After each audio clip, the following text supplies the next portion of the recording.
One of the most infamous serial killers in American history is Aileen Wuornos, who shot and robbed 7 men who were her clients. Aileen had a very troubling and tough life. However, she became a very deadly woman, and a woman whose story is much more tragic and harrowing than many expect. She was raised in a house that was very troubling, and it's believed her childhood and what happened to her could have influenced her violent streak, which motivated her to kill. But for her crimes, on the 9th of October 2002, after being found guilty of murder, despite claiming that the homicides were all committed in self-defense, Aileen Wuornos was taken to an execution chamber and inside a Florida state prison was executed by lethal injection. Join us today as we look at the troubling execution of Aileen Wuornos, and remember to support our channel. Please make sure to subscribe. Aileen Wuornos was born in 1956, and her mother was 16 when she gave birth to her. She never met her father, and her father was a schizophrenic, and she was abandoned by her mother at the age of 3. She was adopted by her grandparents, but these were both alcoholics, and inside of her household, she was regularly assaulted by her grandfather and was beaten badly. At the age of 14, she became pregnant, having been assaulted by a friend of her grandfather's, and then she gave birth to a boy who was placed into adoption, and shortly after she dropped out of school. At the age of 15, her grandfather threw her out of the home, and she supported herself through prostitution, and she lived in a wood near to her home. She began to indulge in a life of crime, and was arrested for a DUI at the age of 18, but then Aileen hitchhiked in 1976 to Florida, and met his 69-year-old yacht club president, Louis Fell. The couple married, and Aileen was involved in a number of assaults at the local bar, and she did go to jail. She hit her husband, and he issued a restraining order against her, and she was later arrested again for breach of the peace and assault. The two would annul their marriage, and further legal issues continued. She was later arrested in Miami, after she stole a car, and also had a revolver on her person. In 1986, she met Tyria Moore, a hotel maid, and they moved in together, and Wuornos would claim that she loved her. However, when the pair moved in together, Aileen supported them with prostitution.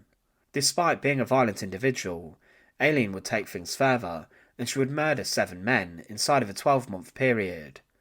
The first victim was Richard Mallory, who was 51, and Wuornos would claim he assaulted her and drove her to an abandoned area, and that she killed him in self-defense. Mallory had been a previous violent offender, and he was murdered on the 30th of November 1989, and his body was found 2 weeks later, and he'd been shot a number of times. The second victim was David Spears, who was a 47-year-old construction worker, whose naked body was found along Route 19, and he had been shot 6 times. His body was found 7 months after Mallory's. The third victim was a part-time rodeo worker, and his body was found in the Pisco County, and he had been shot 9 times, and his body was wrapped in an electric blanket and was in a bad state of decomposition. The next victim was Peter Sims, a 65-year-old retired seaman whose car was found abandoned. Wuornos and her partner were seen abandoning this, and Aileen's palm print was found on the door handle, but the body was never found. Troy Beres was a 50-year-old salesman who was reported missing at the end of July 1990, but then a few days later his body was recovered with 2 fatal gunshot wounds. The next victim, Charles Humphrey, a retired US Air Force major and former chief of police, was found fully clothed and had been shot 7 times in the head and the torso. But the final victim of Aileen Wuornos was Walt Antonia, a 62-year-old security guard whose nearly naked body was found on a remote road with 4 gunshot wounds in it. Her fingerprints were found all over the crime scenes, and she was later arrested on the 9th of January 1991 on an outstanding warrant. But Tyria Moore, her companion, was found and agreed to get a confession from Aileen to escape prosecution. On the 16th of January 1991, Wuornos confessed to the murders and claimed the men had tried to assault her and that she killed them in self-defense. She was placed on trial, but at trial the defence testified she was mentally unstable and suffered with a borderline personality disorder and antisocial personality disorder. But she was sentenced to death. She was then tried for the other murders and the murders of the 7 men she killed, and she made out to the defence to have been a psychopath, but then there were a number of inconsistencies in her story regarding self-defence. After she was sentenced to death, She was held in a Florida prison on death row for women. She later wrote that she robbed them as cold as ice, and I'd do it again too. There's no chance in keeping me alive or anything, because I'd kill again. I have hate crawling through my system. I'm so sick of hearing this, she's crazy stuff. I've been evaluated so many times. I'm competent, sane, and I'm trying to tell the truth. I'm one who seriously hates human life and would kill again. Her lawyers continued to push that she was not mentally competent, and to execute her was condemning an ill person. She claimed that the prison guards urinated in her food and tarnished it with dirt, and she said they wanted her to take her own life before she was executed. She complained of ill treatment and pure hatred towards her, and she began to boycott showers and food. In her final weeks before her execution, she gave a number of interviews and spoke about being taken away to meet God and Jesus and the angels, and she also claimed her head was tortured and her head was hurting from the pressure. She also claimed that food poisoning had gotten worse, and she blamed society for executing a woman who was quite clearly very damaged. But she was the first woman to ever fit the FBI profile of a serial killer, and for this she was to be executed in 2002 by lethal injection. Compared to historic execution methods of the past centuries, for example hanging, drawing and quartering, or execution by axe, this is considered one of the more humane execution methods, if there is ever one.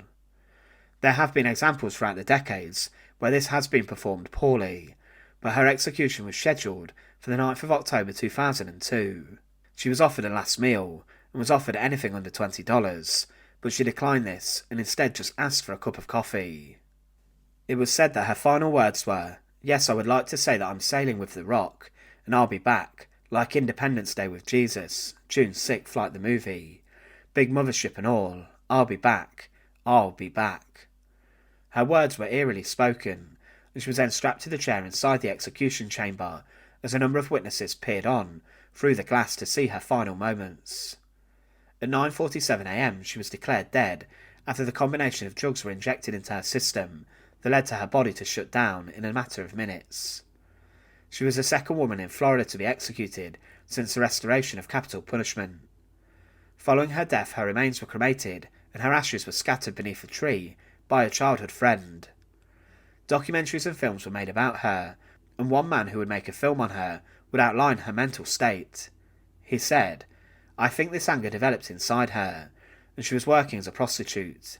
I think she had a lot of awful encounters on the roads, and I think the anger just spilled out from inside her and finally exploded into incredible violence. That was her way of surviving. I think Aileen really believed that she had killed in self-defense. I think someone who's deeply psychotic can't really tell the difference between something that is life-threatening and something that is a minor disagreement. That you could say something that she didn't agree with. She would get into a screaming black temper about it. And I think that's what caused these things to happen. And at the same time, she wasn't in those extreme moods. There's an incredible humanity to her."